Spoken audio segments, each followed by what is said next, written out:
हम भारत भूमि के समस्त मनीषियों, चिंतकों, ज्ञानियों, ऋषि मुनियों और गुणीजनों को हृदय से नमन करते हैं, उनका आभार प्रकट करते हैं, जिन्होंने कि समय समय पर हमको ऐसे ज्ञान की प्राप्ति कराई जो कि हमें मानवता के उच्चतम शिखर तक ले जाने में हमारा सहायक हो सके, जो कि आनंद की प्राप्ति करा सके और परम आनंद की भी प्राप्ति करा सके, जो कि ईश्वर से संबंधित है और वही हमारा उद्देश्य है, जीवन का उद्देश्य है।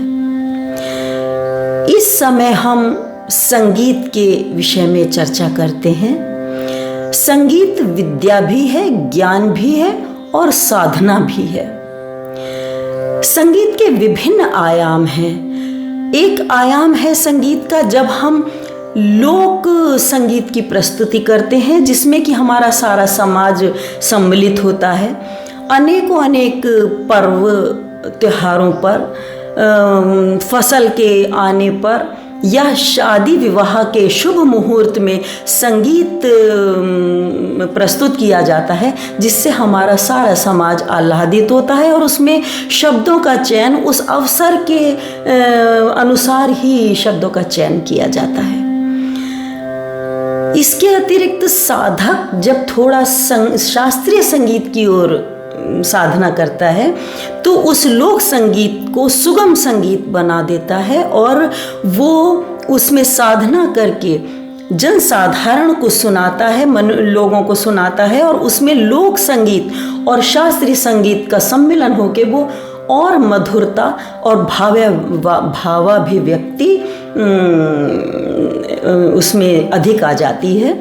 भावों की प्रधानता होती है, जिसमें कि भजन इत्यादि ऐसी प्रस्तुतियां दी जाती हैं जिसमें लोक धुन और शास्त्रीय संगीत का समावेश होता है। अधिक साधना करने पर शास्त्रीय संगीत अपनी शुद्धता को प्राप्त होता है। उसमें साधक अधिक साधना करके शुद्ध शास्त्रीय संगीत प्रस्तुत करता है और जो कि हमारी शास्त्रीयता से, जो कि हमारे ऋषि मुनियों ने हमें पुस्तकों में, हमारे ग्रंथों में हमें दिया है, उन तालों, उन रागों के नियमों के साथ ही उस संगीत की प्रस्तुति करते हैं। उसमें राग कुछ सरल हैं, जनसाधारण के समझने के, और ताल भी जनसाधारण के समझने में सरल हैं। इसके अतिरिक्त अधिक कठिन साधना करने के लिए कुछ ताल और कुछ राग ऐसे हैं जो कि मनीषियों और ऋषियों के द्वारा साधना की जाती है, जो ब्रह्म ज्ञान की ओर ले जाता है।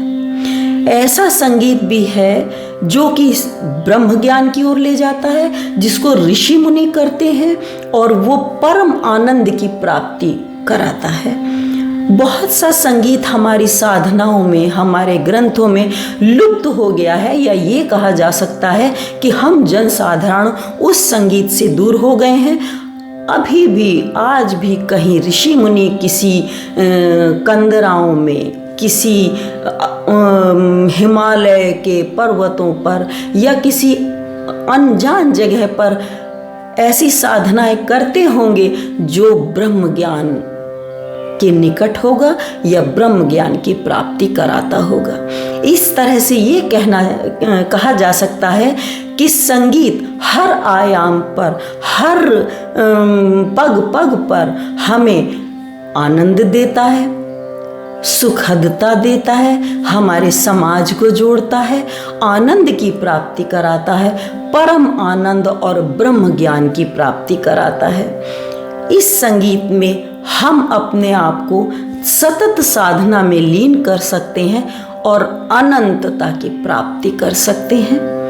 संगीत की कोई सीमा नहीं है, वो कहीं से भी शुरू होकर के, कहीं से भी, किसी भी जगह से प्रारंभ होकर के अनंत तक ले जा सकती है और हमें साक्षात ब्रह्म बना सकती है, ब्रह्म में लीन कर सकती है।